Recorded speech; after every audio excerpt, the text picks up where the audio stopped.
Samma sambuddhassa namo tassa bhagavato arahato samma sambuddhassa namo tassa bhagavato arahato samma sambuddhassa.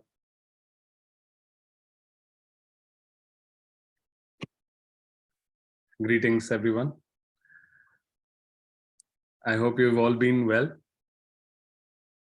We're at the beginning of a year at the back of a couple of very difficult years globally.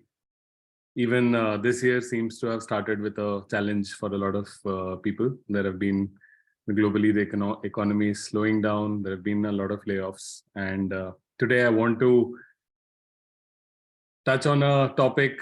Everything that the Buddha speaks about is obviously related to the end of suffering. But this is one of the core concepts, one of the hardest concepts to wrap our heads around, but also one of the most powerful tools that we have to help alleviate our suffering, which is the teaching of Anatta. Okay, so before I will be reading the Saccaka Sutra. The Saccaka Sutra is from the Majjhima Nikaya, the middle-length discourses of the Buddha. And before I do that, I will just I wanted to share one small video. So we talked about this at the recent retreat, but I think seeing this is quite powerful. So touches briefly on the concept of the self. I just share that and then we'll start with the sutta reading. Okay, please let me know if you can see my screen. Yeah, and I will just start the video. Let me know if you can hear the audio as well. And what's doing the perceiving? Well, that's the self. You know, the self is somewhere behind the eyes, in the skull, in the body, somewhere. The self is that which does the perceiving. And another way to think about it is that, no, the self itself is a perception. What we see here is an experiment that shows how something we take for granted, which is, well, what is our body?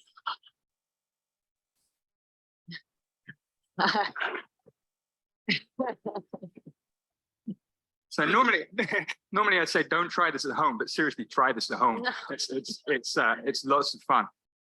So what's happening here is you have this. It's called the rubber hand illusion, and there is a fake hand there. The guy in the blue t-shirt can see it. His real hand is hidden out of sight, so he's looking at this fake hand. The experimenter strokes both hands in synchrony. And so what's happening, the guy is looking at the fake hand. He's seeing something that looks like a hand and is roughly where a hand should be. He's feeling touch on that hand because his real hand is being stroked.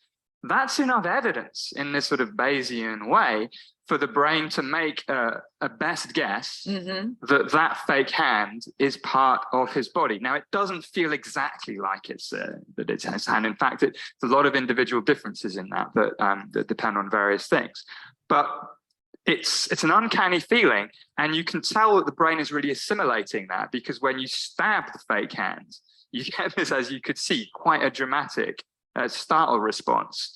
And this is something we like to do at science festivals to children. We'll have full body versions of this where Okay, so just wanted to share that, especially because Anatta is a very difficult word to translate into English. There are a lot of different translations: non-self, illusion of self, impersonality, right? And this was just one example that shows that can demonstrate something that we can call the illusion of self. Okay, so now we'll start the sutta reading, and I will share a few comments after that. And in the meantime, if you have any questions, please have them ready. We'll do some Q&A at the end of this. Okay. So the sutta I'm going to be reading, like I mentioned, is the CullaSaccaka Sutta, or the Shorter Discourse to Saccaka. This is the 35th discourse in the middle-length discourses of the Buddha, or the Majjhima Nikaya. Thus have I heard. On one occasion, the Blessed One was living at Vaishali, in the great wood in the hall with the peaked roof. On that occasion, Saccaka, the Nigantha's son, was staying at Vaishali, a debater and a clever speaker, regarded by many as a saint. He was making this statement before the Vaishali assembly. I see no recluse or Brahmin, the head of an order, the head of a group, the teacher of a group, even one claiming to be accomplished and fully enlightened, who would not shake, shiver, and tremble, and sweat under the armpits if he were to engage in debate with me. Even if I were to engage a senseless post in debate, it would shake, shiver, and tremble if it were to engage in debate with me. So what shall I say of a human being? Then, when it was morning, the venerable Asaji, dressed and taking his bowl and outer robe, went into Vaishali for alms. As Saccaka, the Nigantha's son, was walking and wandering for exercise in Vaishali, he saw the venerable Asaji come up in the distance and went up to him and exchanged greetings with him. When this courteous and amiable talk was finished, Saccaka, the Nigantha's son, stood at one side and said to him, Master Asaji, how does the recluse Gautama discipline his disciples? And how is the recluse Gautama's instruction usually presented to his disciples? This is how the Blessed One disciplines his disciples, Agivesana, and this is how the Blessed One's instruction is usually presented to his disciples. Because material form is impermanent, feeling is impermanent, perception is impermanent, formations are impermanent, consciousness is impermanent. So we have the 5 aggregates here: material form, feeling, perception, formations, and consciousness. Because material form is not self, feeling is not self, perception is not self, formations are not self, consciousness is not self. All formations, all conditioned things are impermanent. All things are not self. That is how the Blessed One disciplines his disciples. And that is how the Blessed One's instruction is usually presented to his disciples. If we have heard what the recluse Gautama asserts, we have indeed heard what is disagreeable. Perhaps sometime or other we might meet Master Gautama and have some conversation with him. Perhaps we might detach him from the evil view. So we have Saccaka's hubris very nicely set up, and we can imagine what will happen, but the content of the conversation will be interesting. Now at that time, 500 Lichavis had met together in an assembly hall for some business or the other. Then Saccaka, the Nigantha's son, went to them and said, Come forth, good Lichavis, and come forth. Today there will be some conversation between me and the recluse Gautama. If the recluse Gautama maintains before me what was maintained before me by one of his famous disciples, the bhikkhu named Asaji, then just as a strong man might seize a long-haired ram by the hair and drag him to and drag him fro, and drag him round about, so in debate I will drag the recluse Gautama to and drag him fro and drag him round about. Goes on to give more examples, like a strong brewer's workman might throw a big brewer's sieve into a deep water tank, just as a 60-year-old elephant might plunge into a deep pond and enjoy playing the game of hemp washing. So he is quite confident that he will emerge victorious in this debate. Thereupon some Lichavi said, Who is the recluse Gautama that he could refute Saccaka the Nigantha's son's assertions? On the contrary, Saccaka the Nigantha's son will refute the recluse Gautama's assertions. And some Lichavis said, Who is Saccaka the Nigantha's son that he could refute the Blessed One's assertion? On the contrary, the Blessed One will refute Saccaka the Nigantha's son's assertion. Then Saccaka, the Nigantha's son, went with 500 Lichavis to the hall with the peaked roof in the great wood. So he wanted to settle the matter. Now on that occasion, a number of bhikkhus were walking up and down in the open. Then Saccaka the Nigantha's son went up to them and asked, Where is Master Gautama staying now, sirs? We want to see Master Gautama. The Blessed One has entered the great wood Agivesana and is sitting at the root of a tree for the day's abiding. Then Saccaka, together with a large following of Lichavis, entered the great wood and went to the Blessed One. He exchanged greetings with the Blessed One, and after this courteous and amiable talk was finished, sat down on one side. Some of the Lichavis paid homage to the Blessed One and sat down on one side. Some exchanged greetings with him, and when this courteous and amiable talk was finished, sat down on one side. Some extended their hands in reverential salutations towards the Blessed One and sat down at one side. Some pronounced their name and clan in the Blessed One's presence and sat down at one side. Some kept silent and sat down at one side. When Saccaka, the Nigantha's son, had sat down, he said to the Blessed One, I would like to question Master Gautama on a certain point, if Master Gautama would grant me the favor of an answer to the question. Ask what you like, Agivesana. How does Master Gautama discipline his disciples? And how is Master Gautama's instruction usually presented to his disciples? This is how I discipline my disciples, Agivesana. This is how my instruction is usually presented to my disciples. Because material form is impermanent, feeling is impermanent, perception is impermanent, formations are impermanent, consciousness is impermanent. Because material form is not self, feeling is not self, perception is not self, formations are not self, consciousness is not self. All conditioned things are impermanent, all things are not self. That is the way I discipline my disciples, and that is how my instruction is usually presented to my disciples. A simile occurs to me, Master Gautama. Explain how it occurs to you, Agivesana, the Blessed One said.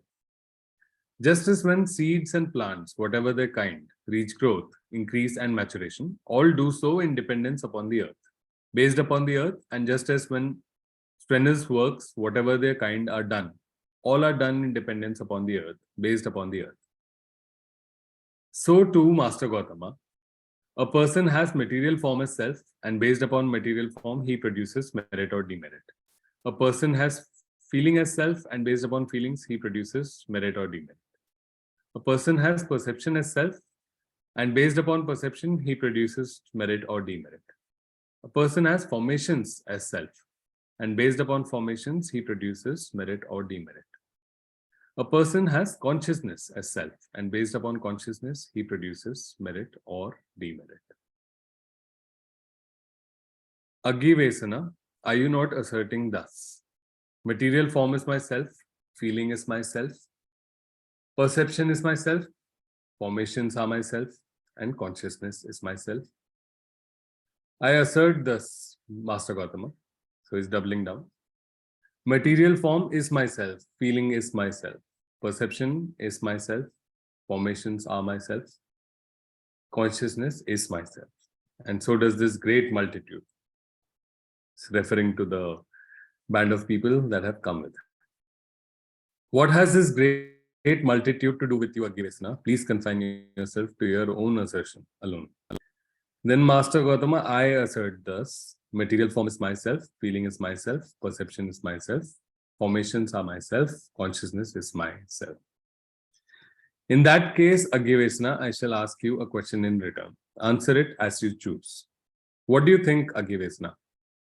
Would a head-anointed noble king, for example, King Pasenadi of Koshala or King Ajatshatu, Vedehi Putra of Magadha, exercise the power of in his own realm to execute those who should be executed, to find those who should be fined, and to banish those who should be banished? So the Buddha says, does the ruler of a kingdom have the power to execute those who should be executed, find those who should be fined, etc.? Master Gautama, a head-anointed noble king, would exercise the power in his own realm to execute those who should be executed, find those who should be fined, and to banish those who should be banished. For even those communities and societies, such as the Vajjayans and the Malyans, exercise the power in their own realm to execute those who should be executed, find those who should be fined, and to banish those who should be banished. So all the more should a head-anointed noble king, such as King Pasenadi of Koshala or King Ajatshatu of Magadha. He would exercise it, Master Gautama, and he would be worthy to exercise it. What do you think, Agivesana? So the Buddha has set him up. Agivesana has walked into the trap. when you say thus, material form is myself, do you exercise any such power over the material form so as to say, let my form be thus, let my form not be thus? When this was said, Saccaka, the Nigantha's son, was silent. So the Buddha says, you say, this is myself. You say you are the ruler of this kingdom, that is the self, that consists of the material form, the feeling, perception, consciousness, and formations. So as the ruler of this kingdom, do you have any such ability to say, let my form be such? Will I be able to say, for example, may I have a different complexion? May I be 6 inches taller? Or may my eyesight, may my eye organs have 20/20 vision without correction? So do you have that kind of agency? Do you have that kind of authority over this realm that you consider your own? A second time, the Blessed One asked the same question. Second time, Saccaka the Nigantha's son was silent. And the Blessed One said to him, Agivesana, answer now. Now is not the time to be silent. If anyone, when asked a reasonable question up to the third time by the Tathagat, still does not answer, his head splits into 7 pieces there and then. Now on that occasion, a thunderbolt wielding spirit holding an iron thunderbolt that burned, blazed, and glowed appeared in the air above Saccaka the Nigantha's son, thinking, if this Saccaka the Nigantha's son, when asked a reasonable question up to the third time by the Blessed One, still does not answer, I shall split his head into 7 pieces here and now. The Blessed One saw the thunderbolt wielding spirit, and so did Saccaka the Nigantha's son. Then Saccaka the Nigantha's son was frightened, alarmed, and terrified. Seeking his shelter, asylum, and refuge in the Blessed One himself, he said, ask me, Master Gautama, I will answer. What do you think, Agivesana, when you say thus, material form is myself? Do you exercise any such power over the material form so as to say, let my form be thus, let my form not be thus? No, Master Gautama. Pay attention, Agivesana, pay attention how you reply. What you said afterwards does not agree with what you said before, nor does what you said before agree with what you said afterwards. What do you think, Agivesana, when you say this, feeling is myself? Do you exercise any power over that feeling as to say, let my feeling be thus, let my feeling not be thus? So feeling refers to Vedana, or a preconceptual signal of pleasantness or unpleasantness or neutrality. So when you touch a hot surface, can you say, let this be a pleasant feeling, and it becomes a pleasant feeling? Or when you are hit by something, can you say, let this be a pleasant feeling, and it becomes a pleasant feeling? Or you eat something delicious and you say to yourself, may the feeling be very unpleasant. Would that happen? That's the question Master Gautama puts to Agivesana. Pay attention, Agivesana. What you said afterwards does not agree with what you said before, nor does what you said before agree with what you said afterwards. What do you think, Agivesana, when you say this, perception is myself? Do you exercise any power over that perception as to say, let my perception be thus, let my perception not be thus? No, Master Gautama.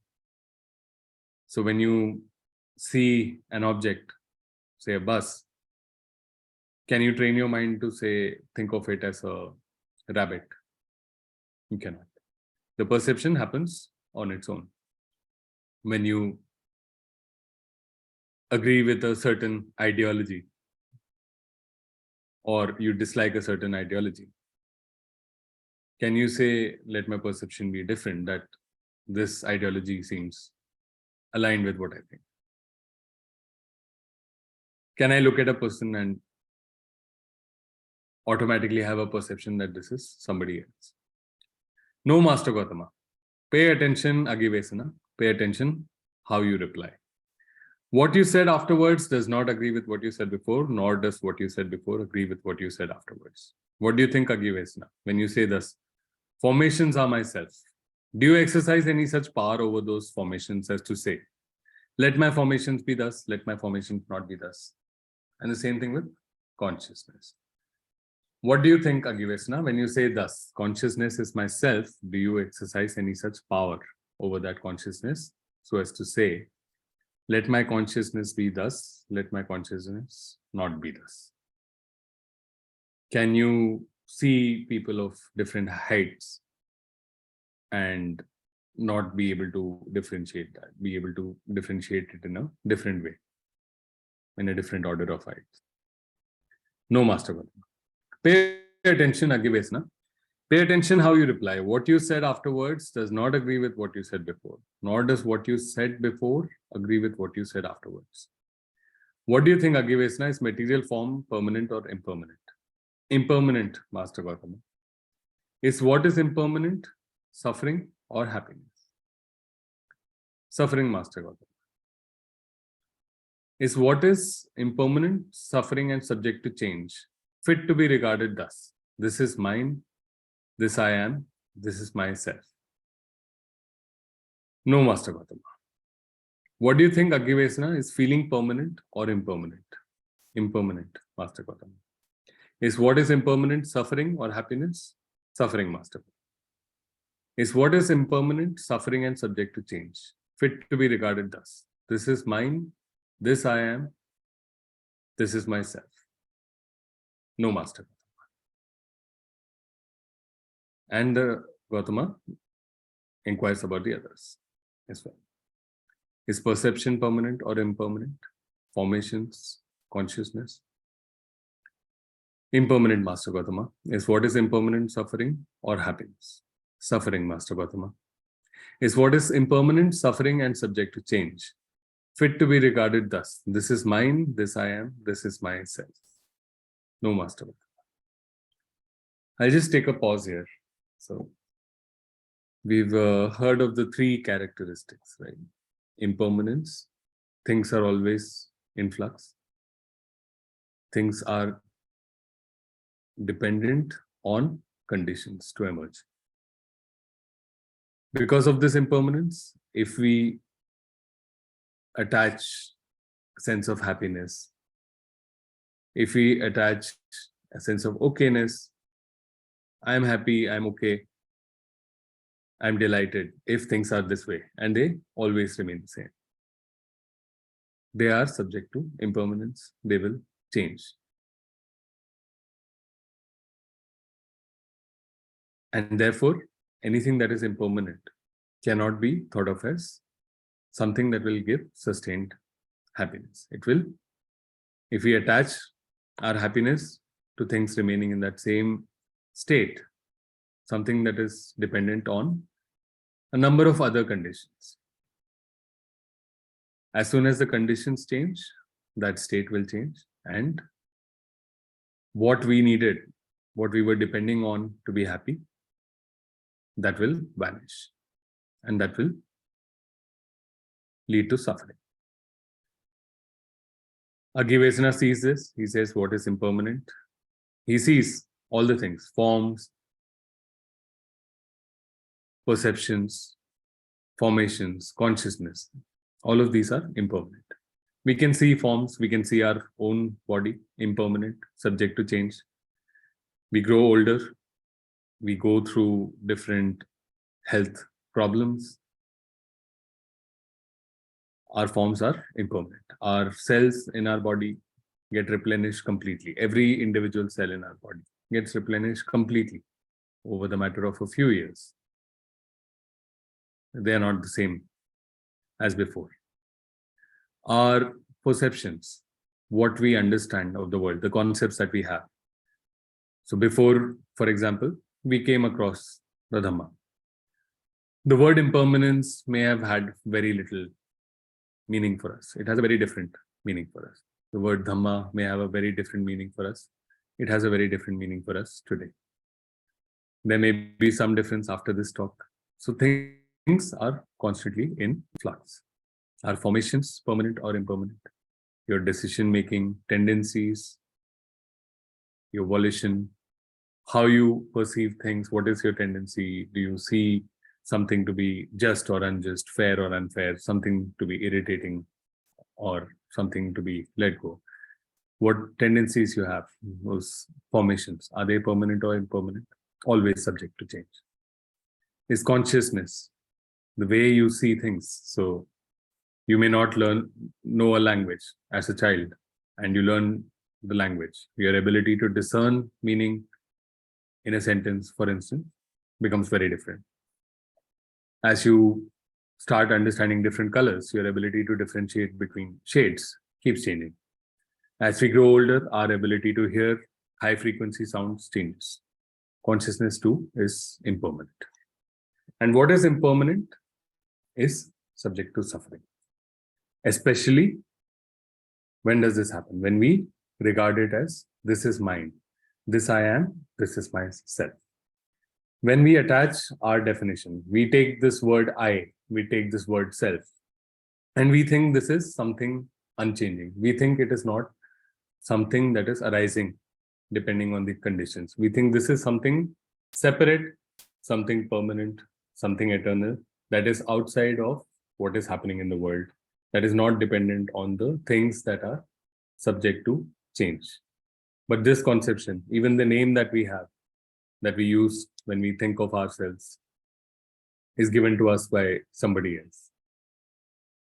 What things that we identify with, for example, a religion or a community or a ideology, that changes. So when we take this word I, which seems to be something permanent, something eternal, something that is constant, not subject to change, and we attach it to something that is impermanent, it will lead to suffering. And that is what the Buddha always teaches. When you take that I out of the equation, we stop seeing that I as something that is permanent, that is always dependent, that has attached itself, its happiness with a certain state of things that are dependent on conditions. When we start to see that this is a false understanding that we are building in our mind, that will only create suffering for us, we can be liberated from that suffering. If what is impermanent, suffering, subject to change, fit to be regarded thus, this is mine, this I am, this is myself. I have this laptop that I'm using to talk to you. At some time in the future, it's going to stop working.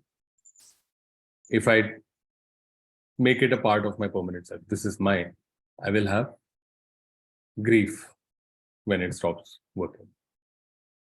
Or if I take a thought and say, this is who I am, attach a label to myself. As soon as somebody comes along, say I align myself with a political thought, then there is a expose of corruption around that political ideology or the people who are part of a certain community that I've aligned with. Then immediately that I comes under attack. Or if I think this is myself, I think of myself as, say, a certain professional or at a certain designation. I may retire, I may be laid off, I may have to change my job for multiple reasons. And if I think of myself as self, of a certain profession as myself, that is also subject to change. What do you think, Agivesna? When one adheres to suffering, resorts to suffering, holds on to suffering, and regards what is suffering thus, this is mine, this I am, this is myself. Could one ever fully understand suffering oneself or abide with suffering utterly destroyed? If we attach ourselves to something, an outcome, and say, I like this, I like when things are like this, I don't like when things are not like this. Could we abide with suffering utterly destroyed? No, because our not suffering is dependent on conditions supporting that state, conditions supporting our thinking about that state in a certain way. Could one fully understand suffering? No, because now one has become part of the suffering. We are suffering, it is obvious, because I like this and this is not happening, or I don't like this and this is happening to me. It has become about I We cannot change the reality. We cannot change the conditions. If the conditions are not suiting us, it is about I. We cannot understand that suffering from a distance. We cannot understand that suffering has come from treating this as mine or I or the self. How could one master Gautama? So, in spite of his arrogance, Agivesana or Saccaka is able to follow the trail of thought, the trail of questioning, the trail of reasoning presented by the Buddha. No master Gautama.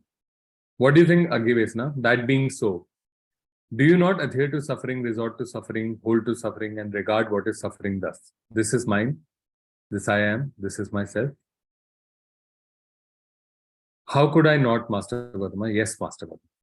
It is as though a man needing heartwood, seeking heartwood, wandering in search of heartwood, were to take a sharp axe and enter the wood. And there he would see a large plantain trunk, straight young with no fruit but core. Then he would cut it down at the root, cut off the crown, unroll the leaf sheets. But as he went on unrolling the leaf sheets, he would never come even to any sapwood, let alone heartwood. So to Agivesana, so a plantain does not have heartwood. A heartwood is an example that the Buddha uses many times. It has a lot of cultural importance because heartwood is known as sar in Sanskrit, in Pali, in Hindi. And sar literally means the heart of the matter or the crux. Okay. So when the Buddha talks about the heartwood, he's also using the word, the very gist, the very crux, what is at the very heart of the matter. Right. He uses the word heartwood to give that kind of understanding. And what he says is, if you go to a plantain trunk which has no heartwood, it doesn't have the essence of truth in it. No matter how you go about it, you completely unravel that plantain trunk, you will not find any sapwood, let alone heartwood. So if you go looking at the wrong place, if you look at something that is only existing in construction upon different conditions, you will not come to an essence. So to Agivesana, when you are pressed, questioned, and cross-questioned by me about your own assertion, you turn out to be empty, vacant, and mistaken. But it was you who made the statement before the Vaishali assembly. So now the Buddha is reminding him of his words. I see no recluse or Brahmin, the head of an order, the head of a group, the teacher of a group, even one claiming to be accomplished and fully enlightened, who would not shake, shiver, and tremble and sweat under the armpits if he were to engage in debate with me. And reminds him of the things he said. Now there are drops of sweat on your forehead, and they have soaked through your upper robe and fallen to the ground. But there is no sweat on my body now. And the Blessed One uncovered his golden-colored body before the assembly. When this was said, Saccaka the Nigantha's son sat silent, dismayed, with shoulders drooping and head down, glum and without response. Then Dummukha, the son of the Lichavis, seeing Saccaka the Nigantha's son in such a condition, said to the Blessed One, a simile occurs to me, Master Gautama. Explain how it occurs to you, Dummukha. Suppose, Venerable Sir, not far from a village or town, there was a pond with a crab in it. And then a party of boys or girls went out from the town or village to the pond, went into the water, and pulled the crab out of the water. Put it on dry land, and whenever the crab extended a leg, they cut it off, broke it, and smashed it with sticks and stones, so that the crab, with all of its legs cut off, broken, and smashed, would be unable to get back to the pond as before. So too all Saccaka the Nigantha's son's contortion, writhings, and vacillations have been cut off, broken, and smashed by the Blessed One. Now he cannot get near the Blessed One again for the purpose of debate. Very violent example, but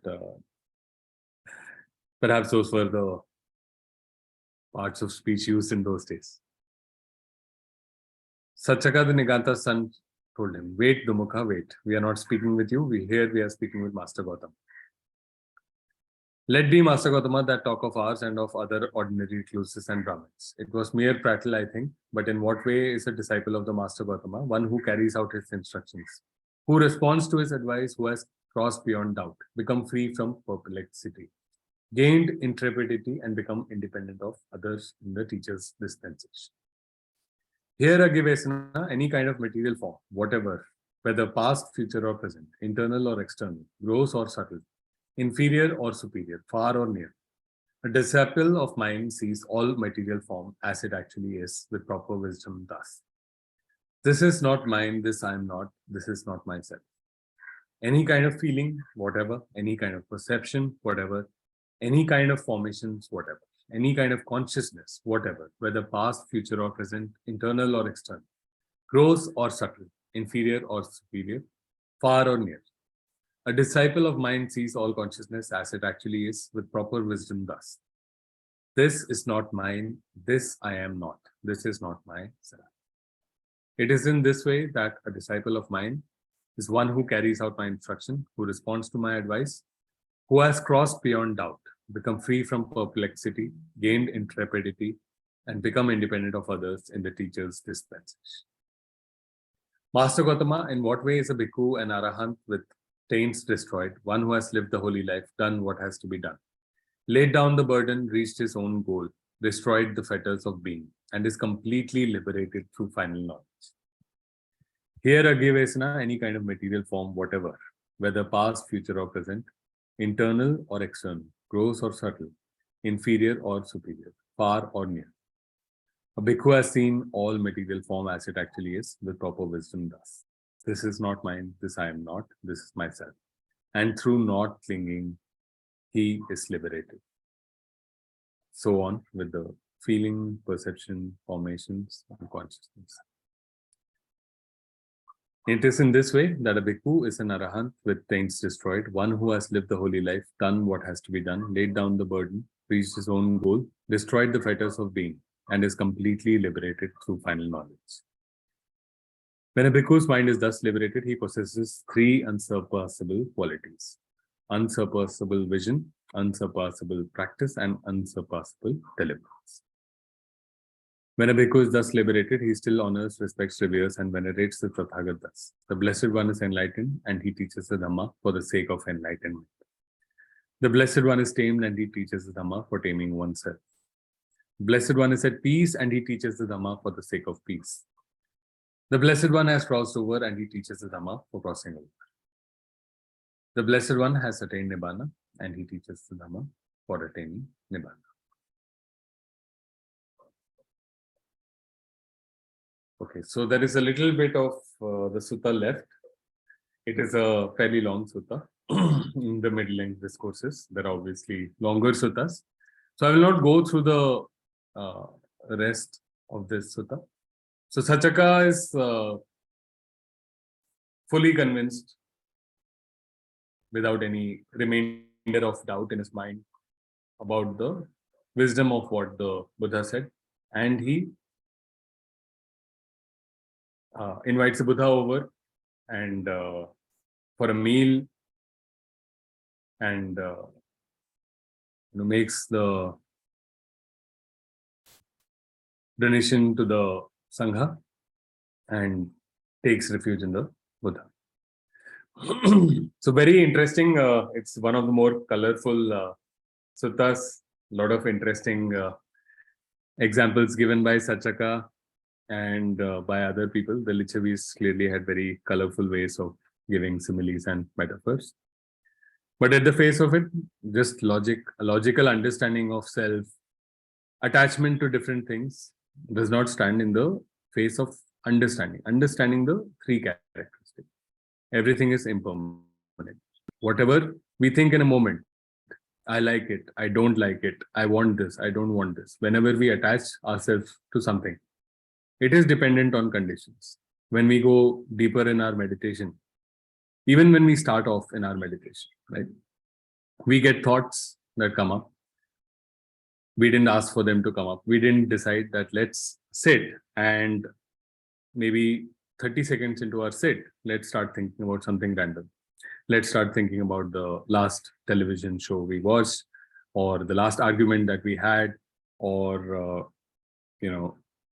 start thinking about that itch that has suddenly emerged. Everything that we experience is the coming through of different conditions. And how do we begin to experience this? For this, the Buddha laid out a deeper understanding of impermanence, deeper understanding of impersonality or anatta, deeper understanding of suffering in his teaching of dependent origination. So whenever something comes up, we are first, our awareness will only happen if there is contact. Anything that is happening behind my laptop screen, I'm unable to see it visually. Only when the contact happens, the external object, the base, the sense base, which is the I, and the consciousness, the I consciousness, the ability to process that information. When they come together, contact happens. This is the very beginning of this dependent origination of things. There is a sensation which tries to draw our attention. This sensation is related to things that in the past we have either known or thought of as something that is beneficial, something that is harmful, things that have been passed on to us through our past karma, through our genetic memory. Something that is hot is likely to be harmful, very hot, very cold, painful.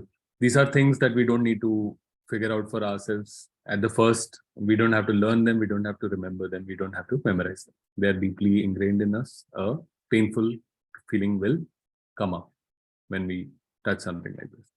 So after contact, we have feeling, and then we go into the slide of I making, of creating a personality to address that challenge. This comes with the step of craving, with the step of clinging. Craving says, I like it, I don't like it. What happens? We are now saying, this is mine, this I am, this is not myself. There is an outcome that I like, that I want. That is where the I, that illusion of permanent I that I have, is happy when that state happens. If it doesn't happen, I am unhappy. And then we have clinging, which builds the story around that. Why do I like it? Why am I right to like it? Why do I not like it? Why am I right to not like it? What should happen next? What is something that I like? Will other people cooperate? And as these thoughts come up, they trigger further chains of dependent origination. The stories that we have in our mind with these mind objects become more and more complex. The more time we dwell with them, the more irritated we might become at something that we don't like. Somebody said something, we are busy going about our work, we ignored it, we neglected it. Maybe we know the person has a habitual tendency of saying those things. No action is really required. But instead, we may have that contact happen. Those words come to us. We have a painful feeling. How could they say that? They know I'm busy and they act as if I don't have any work. For example, they're piling on more work. As soon as we make it I don't like that, we start going into stories. This always happens with me. Maybe it is a personality trait. Maybe everybody takes me for granted. I don't like it. I must change. Why do people behave like this? Why can't people be different? Those kind of stories start coming up through multiple chains of proliferation in our mind, which is known as prapancha.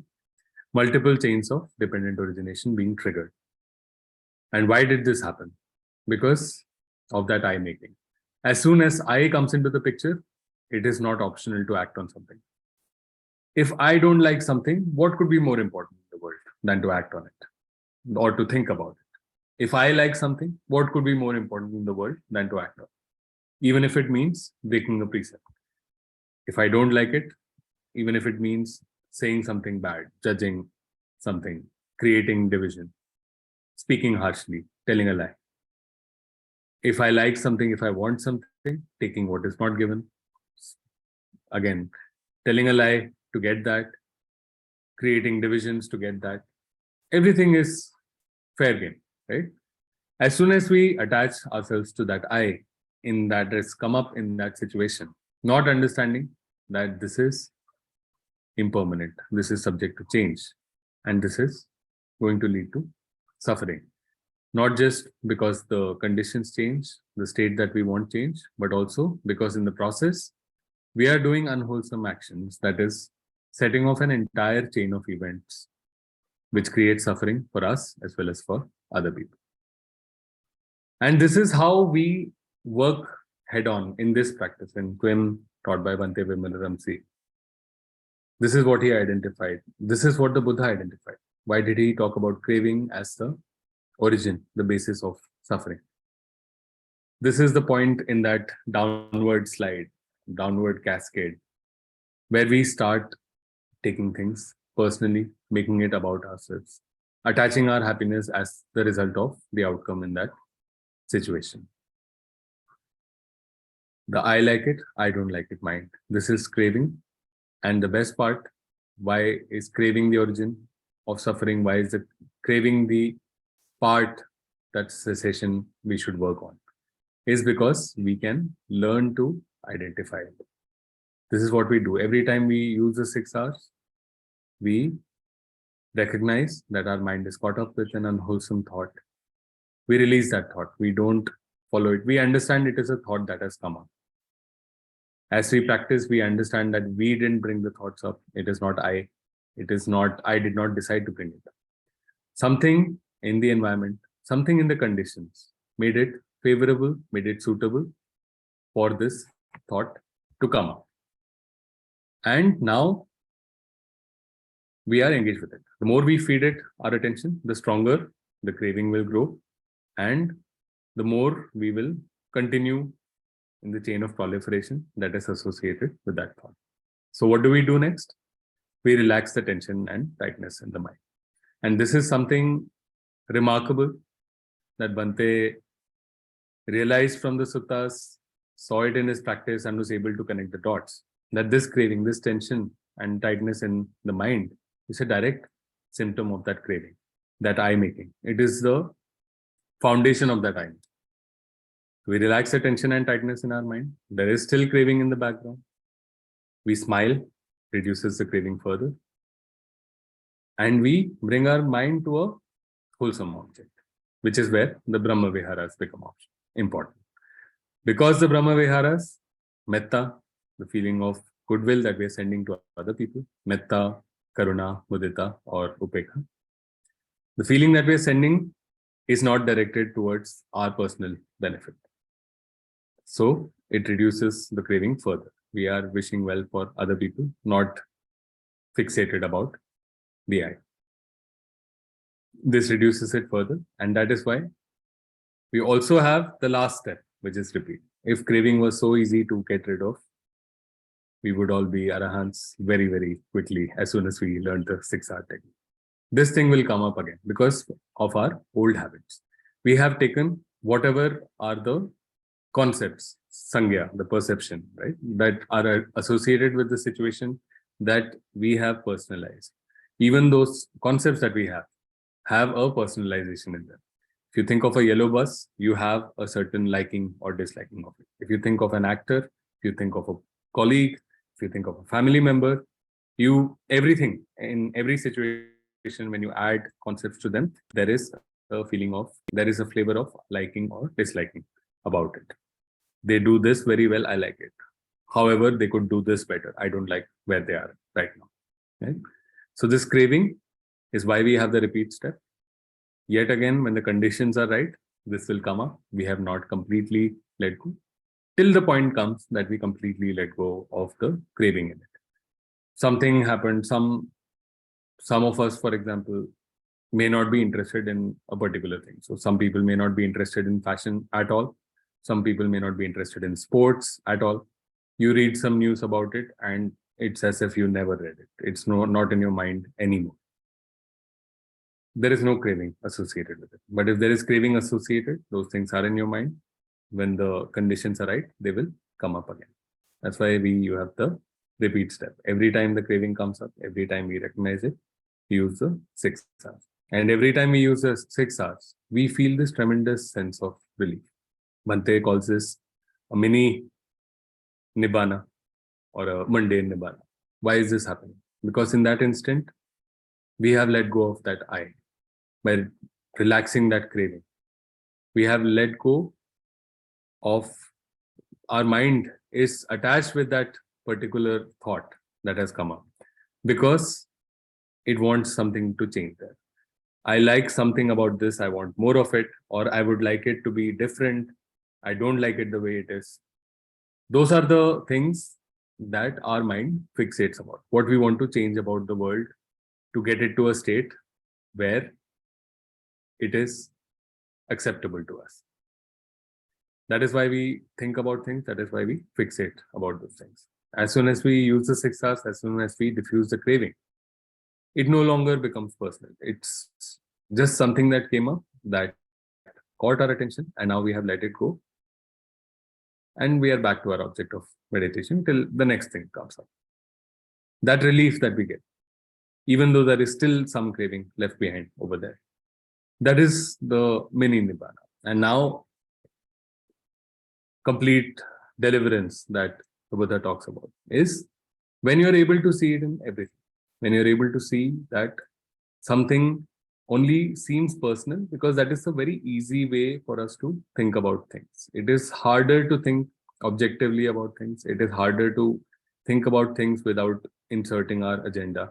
It is harder to perform actions and take decisions that are based in the Brahma Viharas, that are based in loving kindness, that are based in compassion, that are based in joy at the elevation of others' suffering, that are based in equanimity, not having an aversion or revulsion to the situation.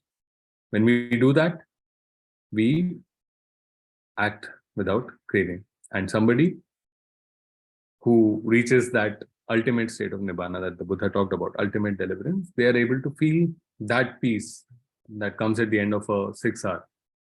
They are able to feel that peace at every instant, no matter what the contact is, no matter what the context is, no matter what are the perceptions that come up in their mind. So the I like it, I don't like it mind, the craving, closely associated with our sense of taking things personally, thinking that we have made them happen, we are responsible for them, identifying with them. This is us. This is the outcome that favors us.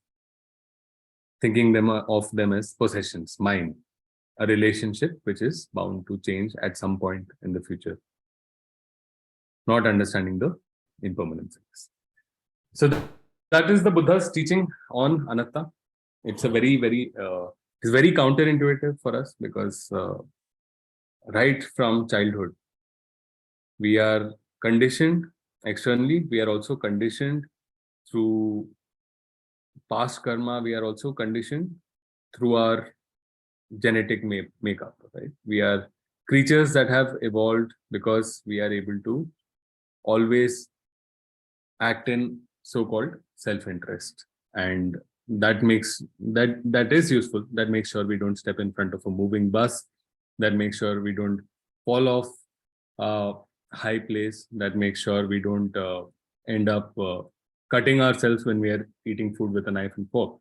It is useful for that. But when that turns into attachment, when that turns into an entire monument of mental constructions, mental thoughts, perceptions, opinions, views that are all colored by the self, the I am. This I am, this is mine, this is myself. When we start thinking about it, it leads to suffering. And that is something, it's a habit that we have cultivated for a long time. And the Buddha's teaching, the Buddha's discovery of the Dhamma, sharing it with us, helps us to understand and slowly diffuse that taking of things personally. Just wanted to share that. It's one of the core teachings of the Buddha, and one of the core teachings, one of the core foundations of finding peace, not being governed by our likes and dislikes, not being a slave to our likes and dislikes in any given moment.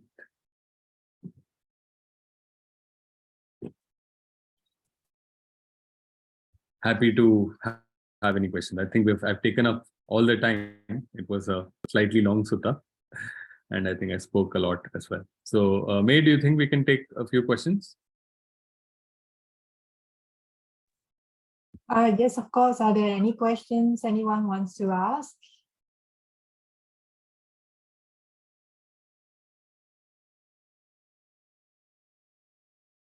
Hi, Namaste Rajiv. Namaste. I have a question. Since we all human being, ever since we are born till we die, we struggle for something. We struggle to achieve something. We have a mission when you're in a school. We have an aim. When you get, when you get at an early age, you are keen to find a job. Then you get into a family. Then things that process carry on. So at every stage of life, perhaps it is good to understand that everything is impermanent, and whatever happens today, it will not be permanent, it will change tomorrow. But at every stage of forgiving and forgetting this experience, it causes suffering, isn't it? At every stage of forgiving and forgetting the experience, why would it cause you suffering when you're forgiving? Suffering means it causes dukkha. What I'm saying is, for example, something happened to me today. I know that, yes, this will also pass on, but that period of time when I'm undergoing that struggle, there is a suffering. Yes. So the struggle is precisely for the period of time when you are taking it personally, when you're not seeing the impersonality in it, right? So what is, we can think of peace or liberation, right, as a state of mind where you are not wanting reality to be different from what it is, right? So what creates suffering? You want the reality to be different from what it is.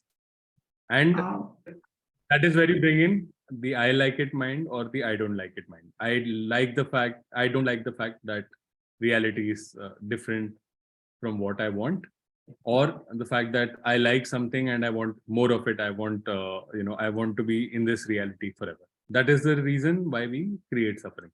If something happened in the past, you have to accept it. You have to let it go. The longer you stay with the I, right, you will bring the I don't like it mind. I don't like that I did this. I don't like that I took it personally. So even understanding impersonality, impermanence logically does not insulate you till you experientially let go of that thing. So when you actually use, that is why I said, even when you said, I don't like it that I took it personally, you use the 6 R's. There is still that aversion inside you. That thought came up. You said, okay, now my mind is taking it personally. I recognized it. You said, let me not give more attention to this, because I know if I give my attention to this thought, this thing that I did, it's going to proliferate. You relax the craving in your mind. You smiled and you brought your mind to a wholesome place. But there's still some craving left. You still have that thought, I don't like what I did earlier today. So the thought comes up again. Till that craving is diffused, it comes, which is why I was talking about the repeat step that we have. So it is just that as soon as you let go, as soon as your mind learns to let go, it can happen in one time, it can happen in multiple times. As soon as we understand that our unhappiness is only coming from the fact that we want the reality to be different from what it is. If we see the reality and accept it for what it is, then there is no suffering. So that is exactly the repeat step is important because of our conditioning, because it tells us that we still have a lot of work to do, a lot of progress to make. But the insights that you have is correct. It will be there till you reach a point where you are able to let it go. The only reason, anytime you feel unhappy, anytime you feel suffering, immediately, as soon as you are aware of it, you can just write it down. There is absolutely no doubt about it. Is I am taking something personally. Okay. And then you can understand what it is. And, when you reflect on that, you can make your mind alert for the next time that the same situation, same context, or same set of circumstances comes up and your mind is going to take it personally again. When you make a note of it, when you reflect on it, your mind will be alert not to take it personally. Understand this happened and not think of it as, why is this happening to me? Why in certain context, it is okay. It is easy for us to move forward, but certain, for example, some instances like a death of a family member, that to a boy passed away at a young age, or your partner with whom you're living passed away at a young age, and those things, it is slightly difficult to not to take it personally, or you start thinking so many things. You can't, certain things you can't, these things you can't really, you can do 6 hours a number of times, but it will keep coming back to you. So till you have really let go of it, it will keep coming back. There is so it may, again, like I said, depending on where you are in your practice, it may happen with one set of 6 hours. It may come up again. Why is this coming? Because the conditions are right for it. What are the conditions that is bringing up a thought? For example, the 2 cases that you talked about, because there is a sense of I don't like it. There is a sense of lack of resolution within it. This is reality. I want it to be different. I don't like how it is. That thought, that is what is fueling it. When does acceptance come? You can keep fighting this battle. At some point, your mind might come to a place where it says, understands, I can only create suffering for myself by not liking what the reality is, and it says, okay, let's move on. That is the normal process of grieving that people go through. How can we use the tools provided by the Buddha to get over this fast? We understand that this is suffering. We understand that this is not doing anything good for us. We may question it may lead to further proliferation. We may question, why does this happen to me? I'm the unluckiest person in the world. Or we may blame ourselves. I should have taken responsibilities. We may indulge in substance abuse to dull that pain. We may create a number of health problems because of our mental makeup, because of the things we put inside ourselves, right? So all those things we are creating continuously on a mission of creating suffering without having any ability to change the reality, right? This is the question that the Buddha asks Agivesana. If you had control over your thoughts, would you say, may my feelings be different? May my thoughts be different? No. They come up because you don't have control over that. But once they come up, what you can do is you can use this understanding. You use the 6 hours, and when you use the 6 hours, you're not using it as a stick to beat away the thought. You're not saying, I am now Agivesana, I'm the ruler of my kingdom, and may my thoughts not be like this anymore. That is not what you're doing. What you're understanding is, the 6 hours contains this understanding, contains the understanding of the characteristics, it contains the understanding of dependent objects. When we recognize, don't think of it as, okay, now I'm thinking something else. I'm such a poor meditator. See it as the attention is caught up to the thought. Then release it. If the attention continues to be caught up with the thought, this will be taken personally. There will be aversion, there will be revulsion, there will be attraction. One of these things will happen. When we relax, we understand that if there is no craving, I like it, I don't like it, then we are letting go of the suffering that this particular chain of thought, this particular sequence of dependent origination is going to culminate in. When we re-smile, we are bringing our mind back. And when we come back to a wholesome object, again, we are putting our attention in a wholesome place. These are all things that we're doing to reduce the craving and keep our mind in a wholesome state. And finally, we understand that till we are completely at peace, till we have stopped wanting the world to be different from what it is and attaching our happiness to it. I'll be happy only if the world were different. Once you stop thinking of it. When I say it in these words, it sounds very obvious and very silly that anybody would say, okay, like I'm in front of this laptop, now I will only be happy if the laptop is green, turns green in color. And till then, I'm going to sulk. I'm going to get frustrated.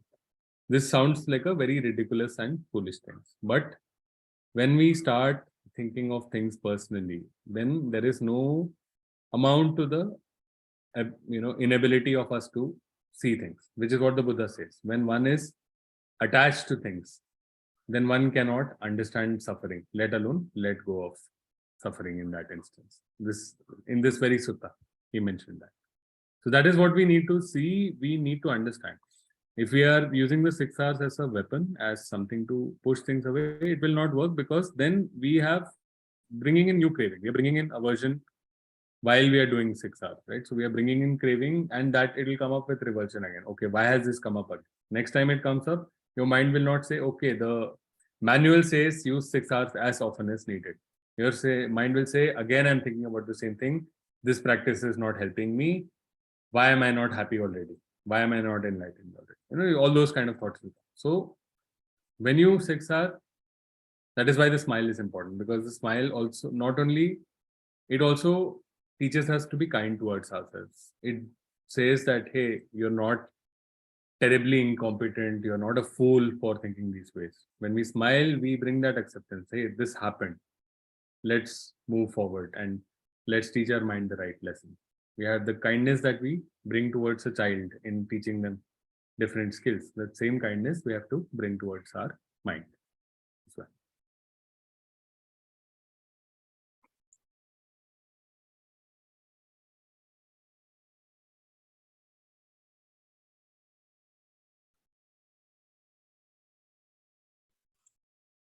I'm not sure if anyone else has any other questions for today. If not, yeah, Rajiv, I think we can wrap up. Yeah. Okay. So I think my contact information is available. So feel free to write any questions in. Okay, and I'll be happy to answer them. And I hope to see everybody again soon. So let us share some merit. We've had it's a, like I said, very foundational understanding and the most challenging, because this is what we are most conditioned to. Impermanence, we understand, we accept it is there. Suffering, we understand, we accept it is there. When it comes to I, we keep slipping again and again and again and again. But at least if we have an understanding logically of what's happening, if we are able to see a few times the relief that we get in our meditation when we use the 6 hours, let us train our mind to be alert to instances of craving and to using the 6 hours and strengthening that understanding of non-self to a point where it becomes instantaneous. So instead of going through a very long process of coming to terms with reality, we are able to very easily be with reality the way it is, not get happy or unhappy with the way it is, but not get unhappy or disturbed about the way it is or crave something different, but to be happy and at peace with the way it is in the moment, which is what Buddha was teaching all of us. Great. Let's share some merit. I will just share my screen so those who don't remember it can read out also, and we'll do this together. May suffering ones be suffering free and the fear struck fearlessly. May the grieving shed all grief and may all beings find relief. May all beings share this merit that we have thus acquired for the acquisition of all kinds of happiness. May beings inhabiting space and earth, devas and nagas of mighty power, share in this merit of ours.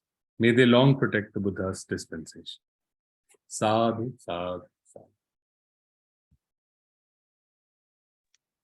Thank you, sir. Thank you.